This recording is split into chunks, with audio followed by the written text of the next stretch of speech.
Hello. Oh, hey. Hey guys, what's up? It's Emily. Welcome back to my channel. Today I'm going to be taking you through my August TBR list. We've got some classic summer reads here and some not so classic summer reads, which I think is also, it's nice for the summer, I feel like, to have that combination of beach read and non-beach read. We always need to spice it up, change it up, keep it fresh, keep it interesting, not stay to one genre. I feel like that's a hole you could fall into in the summer, is like just reading beach reads, romances, etc. We gotta keep it spicy, okay? Ooh, is my microphone on? Yes, it is. I said this in my last video, but July I did not read as much as I wanted to because I had a lot of auditions, which is great, not complaining. I'm trying to be a little bit less ambitious this month, and then if I read more, then I'll have more to share with you at the end of the month. But I have 6 books on my list for this August, so without further ado, let's get started. So the first book I have is You're Invited. This was my book of the month pick for July. I did start reading it. It's pretty good so far, but I'm not gonna share my opinions yet because I'm not done. This book is, it seems like it's definitely, I don't know if it's a murder mystery yet. I don't know if the person's actually been murdered, but somebody is missing. It takes place in the summer and it's this wedding, and so it feels summery but with a twist, which I think is pretty indicative on this cover here. It's basically about this girl who finds out that her ex-best friend is marrying her ex-boyfriend, and she's like, I'm going to go to this wedding and do everything I can to stop it. And it cuts back and forth between, you know, everything leading up to the wedding and then the night before the wedding when the girl, the bride to be, goes missing. It's in the form of recordings with the detective, with all of these different people. So I have no idea what to expect, honestly. I am excited to find out what happens. So she'll wish she never RSVP'd. Ooh. That's that one. My next one is Where the Crawdads Sing. I know I'm a little behind on this. The movie came out like a week or two ago. Everyone's been telling me to read this. I know it's a summer read. I know it takes place in the summer. I think it takes place in the summer. Everyone tells me it's a summer read. To me, this looks like autumn. I feel that way about a lot of summer reads that people say are summer reads. I'm like, I think that's for September. I'm excited to read this. Everybody has great things to say about it. Give a little summary here. For years, rumors of the Marsh Girl have haunted Barkley Cove, a quiet town on the North Carolina coast. So late in 1969, the year Judy Garland died. So sad. When handsome Chase Andrews is found dead, the locals immediately suspect Kaya Clark, the so-called Marsh Girl. But Kaya is not what they say. Sensitive and intelligent, she has survived for years alone in the marsh that she calls home, finding friends in the gulls and lessons in the sand. Then the time comes when she yearns to be touched and loved. When 2 young men from the town become intrigued by her wild beauty, Kaya opens herself to a new life until the unthinkable happens. Pretty dramatic, honestly. But it looks like a relatively quick read. I'm excited to read this because everybody tells me to read this, including my mommy. Next is also very highly recommended for the summer, Every Summer After. This is, people say, like Love in Other Words, but just better, and I really didn't like Love in Other Words, but everyone is just raves about it. It's rated very highly on like Goodreads. I think it goes back and forth between 2 time periods of this girl and this guy that are in love or something like that. So 6 summers to fall in love, 1 moment to fall apart, a weekend to get it right. They say you can never go home again. And for Persephone Fraser, ever since she made the biggest mistake of her life a decade ago, that has felt so true. Instead of spending glittering summers on the lakeshore of her childhood, she stays home in a stylish apartment in the city. Same. Keeping everyone a safe distance from her heart. Until she receives the call that sends her racing back to Barry's Bay and into the orbit of Sam Florrick, the man she never thought she'd have to live without for 6 summers, through hazy afternoons on the water and warm summer nights working in his family's restaurant. Percy and Sam had been inseparable. Eventually that friendship turned into something more before it fell spectacularly apart. When Percy returns to the lake for Sam's mother's funeral, their connection is as undeniable as it always has been. But until Percy can confront the decisions she made, they'll never know whether their love is bigger than the biggest mistakes of the past. Told over the course of 6 years and 1 weekend. So I think it's like the 6 years is like the one timeline that it goes back and forth from, and then the weekend I think is the other one. Every Summer After is a gorgeously nostalgic look at love and the people and choices that mark us forever. I don't know, it looks cute. It looks cute.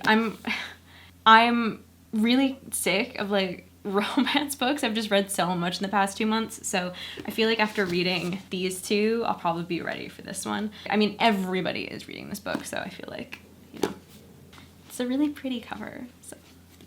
The next one is Local Woman Missing. Again, I'm really trying to spice up August a bit because June and July were just heavy, like not that much plot, romance-driven books. I don't mind, like I love romance. I just, when I'm reading a book about romance, it needs more than just like, we were friends and now we're lovers. It's like, okay, and, you know? So I'm kind of getting back into a bit more of the thriller genre and the genres where, you know, the books where things happen a little bit more. So Shelby Thibault is the first to go missing. Then Meredith Dickey and her 6-year-old daughter Delilah vanished just blocks away from Shelby was last seen, striking fear into the once peaceful community. After an elusive search that yields more questions than answers, the case eventually goes cold. Now, 11 years later, Delilah shockingly returns. Everyone wants to know what happened to her, but no one is prepared for what they'll find, and some people will stop at nothing to keep the truth buried. Yeah, I'm really about this. I also love the cover, like the black and white with the pink writing, like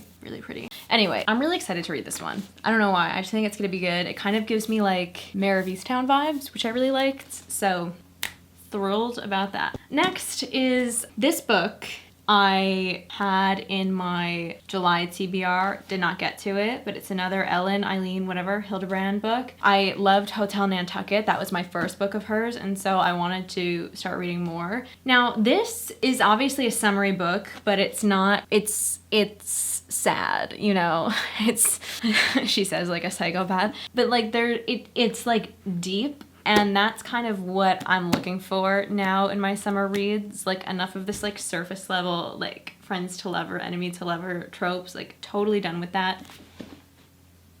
I hope that door's been open this whole time. That's really creepy.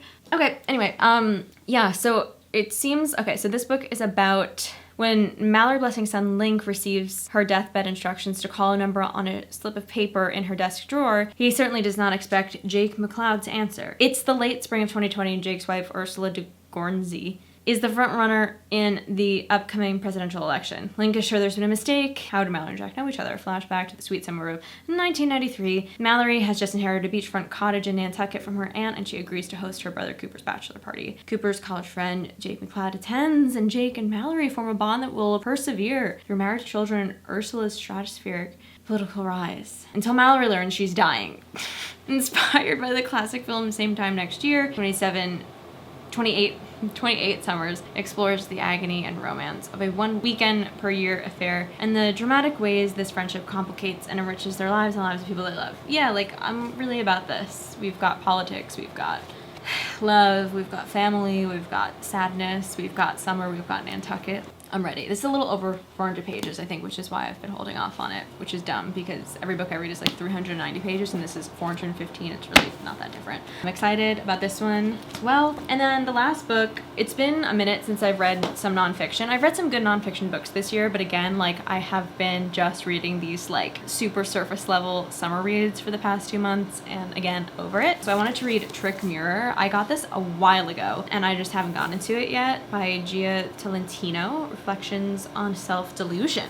Trick Mirror is an enlightening, unforgettable trip through the river of self-delusion that surges just beneath the surface of our lives. This is a book about the incentives that shape us and about how hard it is to see ourselves clearly through a culture that revolves around the self. In each essay, Tolentino writes about a cultural prism, the rise of the nightmare social internet, the advent of scamming as the definitive millennial ethos, the literary heroine's journey from brave to blank to bitter, the punitive dream of optimization, which insists that everything, including our bodies, should become more efficient and beautiful until we die. Gleaming with Tolentino's sense of humor and capacity to elucidate the impossibly complex in an instant, and marked by her desire to treat the reader with profound honesty, Trick Mirror is an instant classic of the worst decade yet. I love this. Apparently it's pretty feminist, so we love feminism.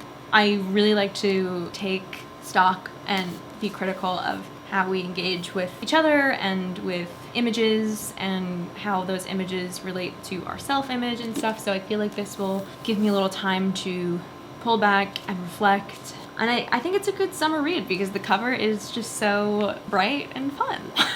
Yeah, so those are my 6 August reads. My 6 August books that I'm going to read in August.